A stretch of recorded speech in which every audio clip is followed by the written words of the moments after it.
Hi, you're watching Velo News TV. I'm Neil Rogers here at stage 20 of the Tour de France with George Hincapie for our video diaries.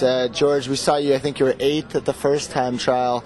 Lots happened between then and now. A lot of work for Mark Cavendish, also a bad crash. What are your hopes for today's ride? It's true. I've been through a lot this tour. It hasn't been my best tour. But, you know, the team's been awesome. It's been probably one of my funnest tours. I mean, we have such a great group of guys that are just really funny and fun to be around. Today we'll see what happens. I haven't felt great the last 2 days since my crash. I think my body's been taking a lot of energy to try to heal up my wounds. But we'll see. I mean, I'll go hard until the first time split, see where I'm at. If I'm doing a good time, I'll keep going. If not, I'll sit up a bit. Yeah, it's amazing at this point in the race. You see at the start line how many guys have some kind of injury, some kind of bandage on compared to the first week of the race. Not too many with something quite like what you've got on your elbow there, which is exactly what you're going to be using to lean on the TT bike. I mean, is there any special modification, or have you thought about how you're going to actually put your body weight onto that elbow? Trying not to think about it. I'm hoping that the pain in my legs will take away from the pain of my wounds. In a time trial, you never know. You head out as hard as you can and just see how the body recovers and see how the body goes, especially after the first time split. So, I don't know how I'll do today. I'll definitely start with the intention of doing my best, and if I see that I'm not at it 100%, then there's no reason to kill myself. We saw Kim Karakin finish second in the first time trial. What's your prediction for his ride today? I think he'll be in the top 5. Some of the guys have just seem like they've gotten a lot stronger in the last couple of days in the mountains. So you never know. Right now it's just a question of who's the least tired.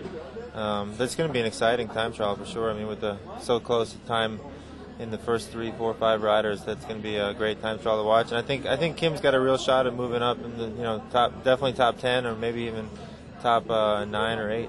That's interesting, the difference between the first time trial of the race and the last time trial. People talk a lot about how it's not so much even the time trial specialists at the end of the race so much as it is the riders who ride well in the third week. And I think for some people who are watching, it's hard to comprehend getting stronger in the third week of a tour. And maybe that's a subject for a longer discussion, but can you just sort of briefly touch on that? How does a rider actually get strong? Is it relative to everyone else, or can you actually gain form throughout 3 weeks of racing? Yeah, it's probably not the best way to put it, because it's probably more of guys just being more resilient and not getting as tired as the other guys. I think that some guys in the first week, they can just maintain their level of fitness, maybe lose a little weight, and be able to push a little bit harder than the other guys as the race goes along. So I don't think these guys are getting, the guys that are been doing well in the last week in the mountains are per se getting stronger, but maybe they're just not as tired, and the other guys are more tired. Yeah.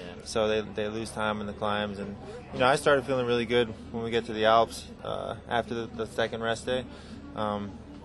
And that could be just because this is my 13th Tour de France, and probably have a lot more endurance than a lot of these guys.